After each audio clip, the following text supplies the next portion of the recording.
লখিমপুৰ বৰিমুৰিত ভয়ংকৰ পথ দুৰ্ঘটনা। ডাম্পাৰৰ চকাত সোমাল এগৰাকী বৃদ্ধ। ডাম্পাৰ চালকৰ অটপালিৰ বাবে এই দুৰ্ঘটনা। দুৰ্ঘটনাত থিতাতে নিহত কান্তি খেৰকাটাৰী। ক্ৰান্তি খেৰকাটাৰীৰ বয়স প্ৰায় 73 বছৰ। দুৰ্ঘটনা সংঘটিত কৰি পলায়ন কৰে চালক হেণ্ডিমেনে। ডাম্পাৰৰ চকাত এতিয়াও লাগি আছে বৃদ্ধগৰাকীৰ অংশ। দুৰ্ঘটনা সংঘটিত কৰা ডাম্পাৰখনৰ নম্বৰ হৈছে AR223425।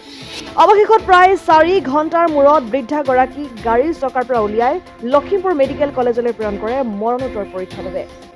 আমিতো দেখা নাই বাৰু, কিন্তু শুনা মতে ডাম্পাৰখন সেই আমাৰ তিনিআলিয়ে চলাব, তাৰপৰা বেক কৰি আহি আছে, ৰাস্তা বনাই আছে আপোনাৰ। তো ড্ৰাইভাৰ আৰু হেণ্ডিমেন একেলগে আগফালে বহি আছে। গাড়ীখন যিহেতু বেক কৰি আহিছে, হেণ্ডিমেনে চাব লাগে, কিন্তু সম্পূৰ্ণ ড্ৰাইভাৰ আৰু হেণ্ডিমেনৰ গাফিলতি।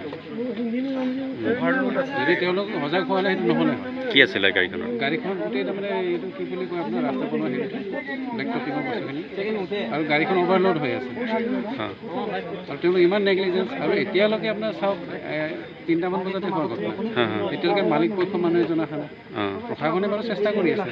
এতিয়া আপোনাৰ ধৰি লওক মোটামুটি এতিয়া 4 ঘণ্টা 5 ঘণ্টা হ'লে, কিন্তু এতিয়ালৈকে খুলিব পৰা নাই। চেষ্টা কৰি আছে তেওঁলোকে, কিন্তু মালিক পক্ষৰ মানুহ ড্ৰাইভাৰ কোনো নাই।